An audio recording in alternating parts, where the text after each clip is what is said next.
Buenos días a todos. Es un privilegio estar con ustedes una vez más. Estamos contando los días para poder estar permanentemente con nuestros hermanos de San Pedro. Los hermanos de la plantación de San John's les envían muchos cariños y esperamos que pronto podamos vernos y compartir. Pancho me invitó a poder compartir este mensaje que se encuentra en el capítulo 17 de Hechos, que es un pasaje por muchos muy conocido. Es Pablo en su interacción con las personas de Atenas. Aunque no se puede viajar en este tiempo, dicen que Nueva York es impresionante. Nueva York está considerado como una ciudad global y muy grande. Tiene una fuerte influencia a nivel mundial, en los medios de comunicación, en la política, en la educación, en la arquitectura, en el entretenimiento, en las artes, en la moda, en todo. Pareciera ser que Nueva York es el centro de la influencia. Es influencia artística, influencia cultural, y muchas personas basan incluso su estilo de vida en lo que las personas de Nueva York dictan un poco. Esta ciudad está llena de edificios emblemáticos.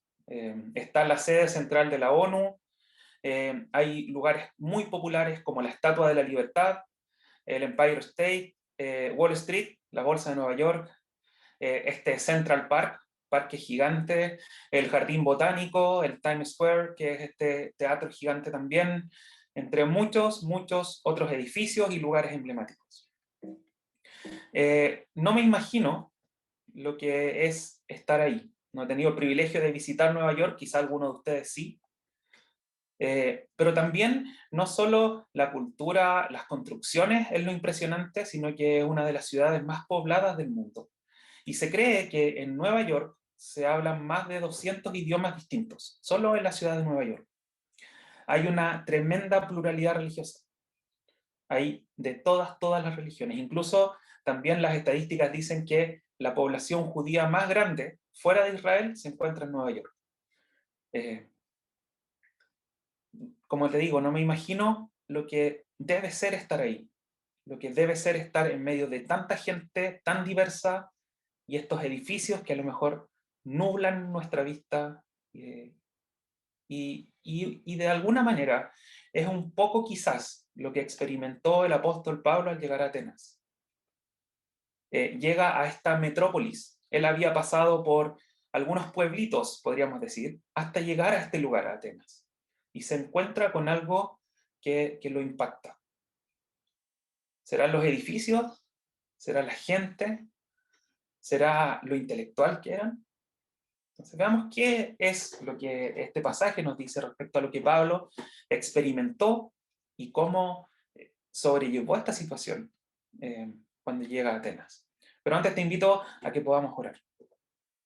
Padre, gracias te damos por poder mirar este pasaje. Gracias porque podemos ser confrontados por él, por tu palabra. Y te pedimos, Señor, que esto podamos aplicarlo a nuestra vida, que tú seas aquel que nos convenza de aquello que hay que cambiar, que nos confirme aquello que creemos y que aplique todo aquello que es práctico para nosotros. Anima, Señor, a nuestra iglesia a poder seguir adelante, a poder proclamar tu evangelio y a poder darte la honra y la gloria a ti, Señor. Dejamos, Señor, esta reflexión en tus manos. En el nombre de Jesús. Amén. El pasaje, como te decía, que vamos a mirar, se encuentra en el capítulo 17 de Hechos, versículos 16 hasta el final del capítulo, hasta el versículo 34. Y te voy a pedir que puedas tener tu Biblia abierta para que podamos juntos ir siguiendo este pasaje. El versículo 16 es el que parte esta sección. Pablo está en este viaje misionero, está acompañado de Silas y Timoteo y en algún minuto se tienen que separar. Ellos son sus compañeros de misión y el versículo 16 nos dice: mientras Pablo los esperaba en Atenas, le dolió en el alma ver que la ciudad estaba llena de ídolos. Nada más ni nada menos que en la gran ciudad de Atenas, Pablo esperaba a sus compañeros de misión. Como te decía, probablemente muy distinto a los pueblitos que había estado recorriendo, a estas ciudades, pero ninguna de ellas quizás comparada con Atenas. Y este pasaje parte de una manera también sorprendente, porque nos dice dos cosas que Pablo experimentó. Primero nos dice que él vio aquel lugar, él miró detenidamente aquel lugar. Vio que esta ciudad estaba llena de ídolos, llena de estatuas, llena de templos, llena de un estilo de vida que iba en contra de Dios. Sin duda yo creo que se sintió maravillado por el lugar. Debe haber sido tremendo en comparación a todo lo que él ya había pasado. Pero lejos de encandilarse con las luces y con la infraestructura y con las personas que estaban en Atenas, el versículo 16 nos dice que a Pablo le dolió el alma al ver esta ciudad. Tuvo un sentimiento profundo, una compasión desde adentro por lo que estaba viendo. Él entendía la gran necesidad que había en ese lugar. Debe haber sido, de nuevo, y lo repito, debe haber sido sorprendente lo que vio.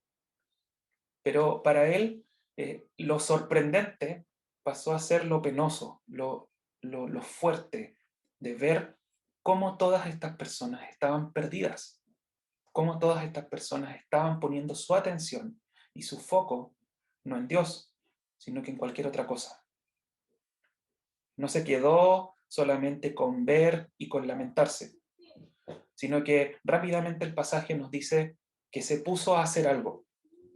Rápidamente el pasaje nos cuenta que él comienza a discutir con personas y el propósito, y lo que vemos en los versículos siguientes, es que su propósito era tratar de ser influyente en todas las personas posibles que pudiera hacerlo. Verso 17 dice: así que discutía en la sinagoga con los judíos y con los griegos que adoraban a Dios, y a diario hablaba en la plaza con los que encontraban por allí. Algunos filósofos epicúreos y estoicos entablaron una conversación con él. Y luego dice que algunos lo trataban de charlatán, otros comentaban que parece que estaba hablando de unos dioses extranjeros, medios extraños, pero lo que hacía Pablo era predicarle las buenas nuevas, el evangelio de Jesús y también de la resurrección. Eh, como vemos en el versículo 17 y 18, una de las cosas que pasa es que Pablo se propone influir a distintas personas. En la sinagoga va a hablar con los religiosos, sean judíos o sean griegos, con aquellos que tenían quizás una formación similar a la que Pablo tenía. Alguien que era conocedor quizás del Antiguo Testamento y que de alguna manera no entendía esta cosa de Jesús y la resurrección y el Mesías que Pablo predicaba. No solo con judíos, como te decía, sino que también con griegos. Pero también fue al mall, a la plaza de los que se encontraban por allí. Es este lugar de mucha concentración de gente. Y de ella hablaba. Cuando leía este pasaje yo pensaba en cómo me arranco de los predicadores de la plaza. Y quizás muchos se arrancaban de este predicador, de este Pablo, en esta plaza, un lugar lleno de gente. Y que él quería entablar esta conversación, hablar con ellos, contarles de Jesús, porque veía que a su alrededor había mucha idolatría. Estaban buscando la satisfacción, estaban buscando otros dioses a quien servir, a quien escuchar, quienes moldeaban su estilo de vida. También menciona a personas un poco intelectuales, quizás, los filósofos, de dos tipos, epicúreos y estoicos, quizás diametralmente opuestos en su manera de ver la vida. Los estoicos eran aquellos que se preocupaban por cumplir como su deber civil, buscaban ser autosuficientes, trataban de tener su vida bien ordenadita. Eran de una clase social cualquiera y era una tendencia filosófica muy popular en la época. Pero los epicúreos se concentraban en buscar el placer. Era casi tener un Dios bien etéreo, así como bien impersonal, hacer lo que quieren. Y prácticamente la mayoría de los epicúreos eran personas influyentes y personas de mucho dinero. ¿Por qué se permitían dar estos lujos de experimentar el placer de distinto tipo? Ambos tenían nociones distorsionadas de Dios. En la sinagoga entonces Pablo va hacia los religiosos, hacia los judíos religiosos y hacia los griegos. En la plaza va hacia todo el mundo que está ahí, hacia el pueblo. Conversa con personas quizás filósofos, epicúreos y estoicos, quizás de un nivel intelectual mayor. Y se encarga de predicarles de una manera que ha sido cuestionada por algunos. Porque parece ser que su discurso se concentra mucho en ellos y no tanto en predicar el Evangelio de Jesús, como se nos había dicho en versículos anteriores.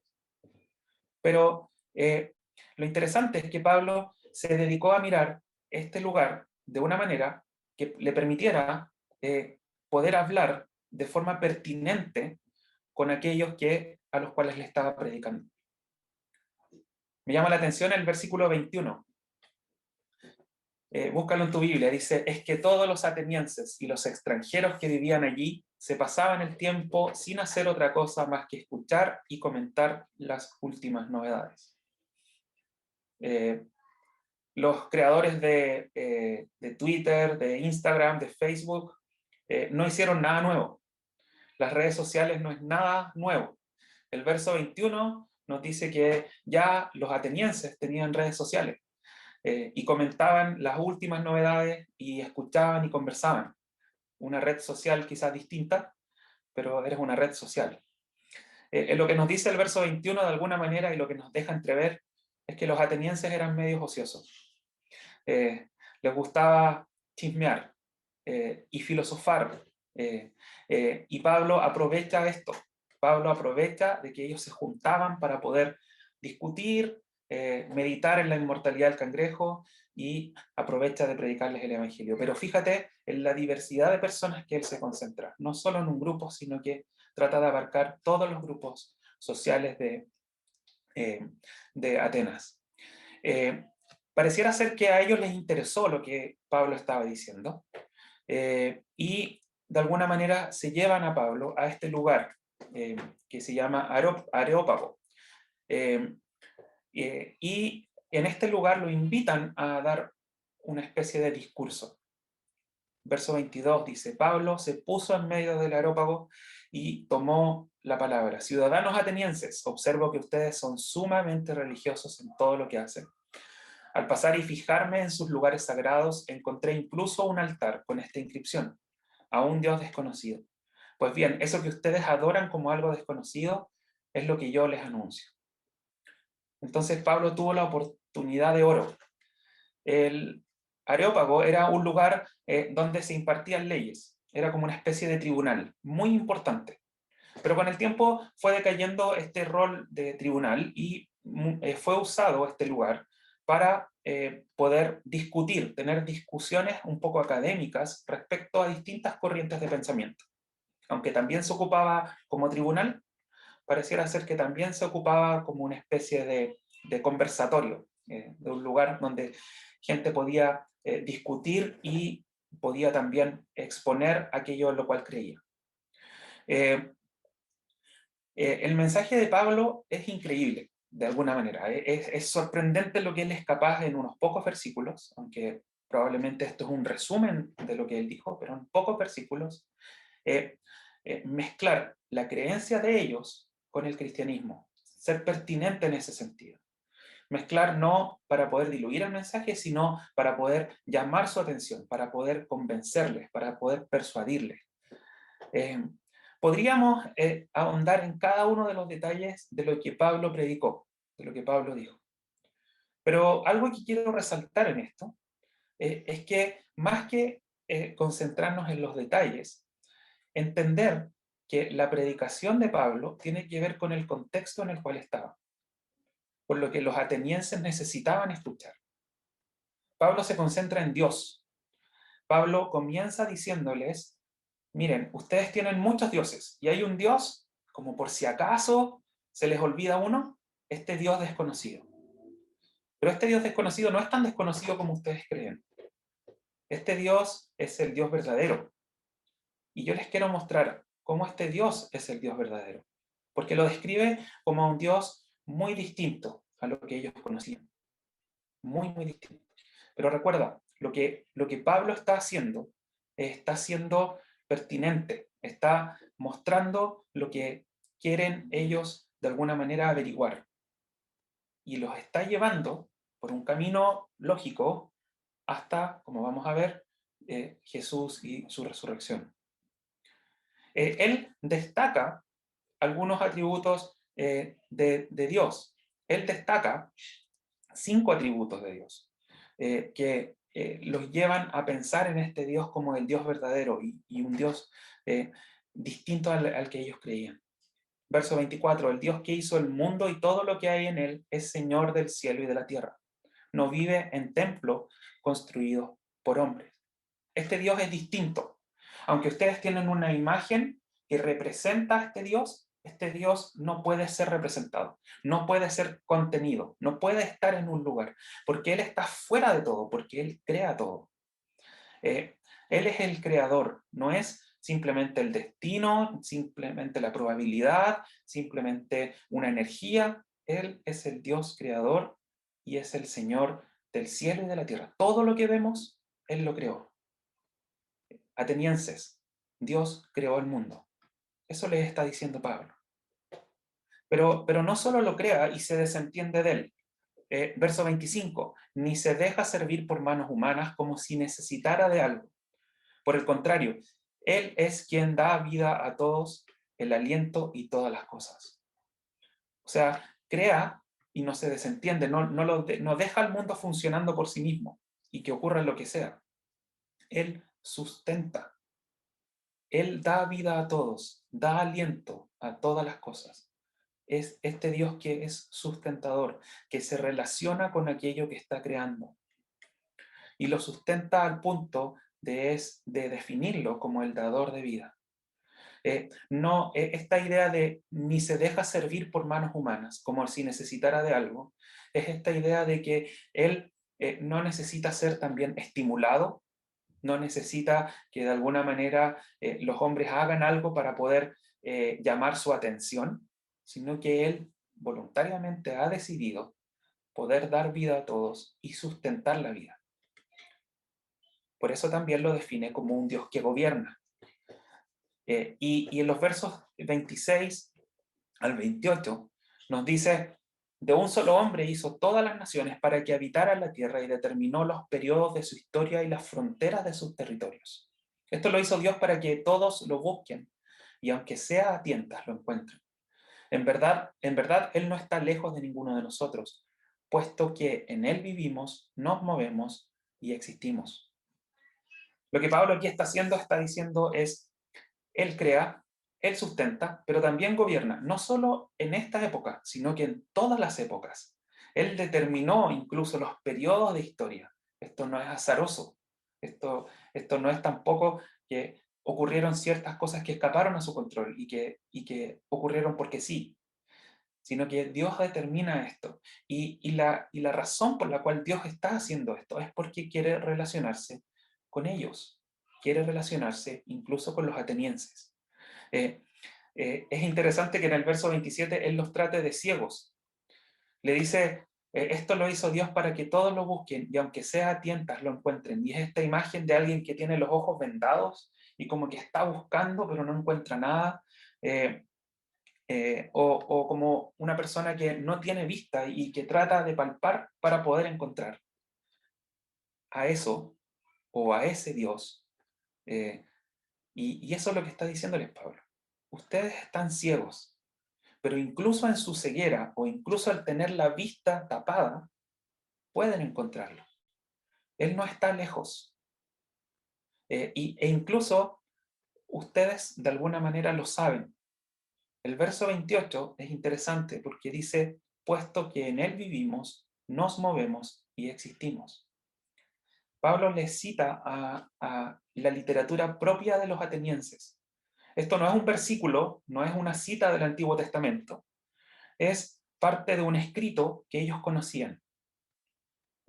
Ahora, no es todo el escrito ni todo el contexto, pero de alguna manera él les está llamando, les está moviendo el piso con su propia cultura. Este Dios desconocido es este Dios que gobierna todas las épocas y este Dios que quiere revelarse a ellos. Entonces no es solo creador, no es solo sustentador, es también un Dios que gobierna, que determina todo y también que quiere revelarse. Quiere que lo encuentren, aunque sea que tengan los ojos tapados. Y la razón por la cual es tan cercano es porque todos los seres humanos nacemos de él, de su sustento. Y cita a otro escrito de la época, otro poema, como algunos de sus propios poetas griegos han dicho, de él somos descendientes. Por tanto, siendo descendientes de Dios, no debemos pensar que la divinidad sea como el oro, la plata o la piedra, esculturas hechas como resultado del ingenio y de la destreza del ser humano. Entonces el verso 29 nos dice que de él somos descendientes, pero también nos dice que este Dios no es alguien representable, igual como ya lo había dicho. No debemos pensar que es alguien material, ¿ya? Alguien, este Dios hecho por las manos humanas o por el ingenio humano, lo que dice, sino que es un Dios distinto. Él es padre, en cierta manera, de todos los seres humanos. Pero finalmente, Él va a juzgar.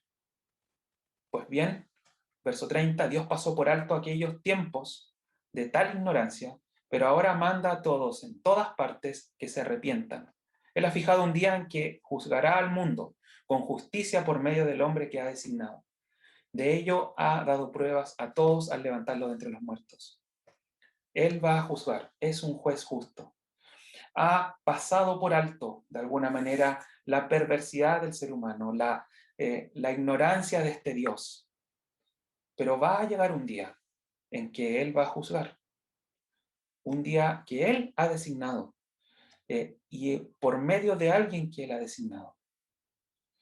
Y este alguien es quien resucitó de los muertos. Pablo está haciendo una alusión a Jesús, está diciendo, si no ponen su confianza en Jesús, entonces van a ser juzgados duramente. Él ha fijado este día donde juzgará al mundo por medio de este hombre que ha designado. Y la prueba máxima de esto que va a juzgar es levantar a Jesús de entre los muertos. La resurrección es un recordatorio para ellos que va a haber un juicio. Y este juicio tiene que ver con el conocimiento de este Dios, que es el Dios desconocido.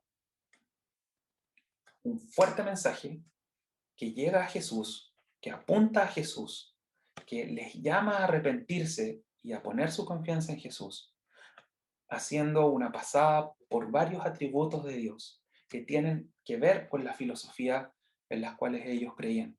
Este Dios desconocido, que no era tan desconocido según lo que Pablo dice. Y en los últimos dos versos, en los últimos tres versos, del 32 al 34, vemos que hay distintas reacciones. Cuando oyeron de la resurrección, unos se burlaron, pero otros le dijeron, queremos que usted nos hable en otra ocasión sobre este tema. Pablo sale de la reunión y algunas personas creen. Hay tres reacciones. Eh, Unos que se burlan, otros que muestran interés, queremos saber un poco más de esto en otra ocasión, y otros que pareciera ser que automáticamente creen en este mensaje y abrazan la fe. Dionisio, un miembro de ese lugar de discusión, y también alguien bien extraño, una mujer, Damaris, y otros más.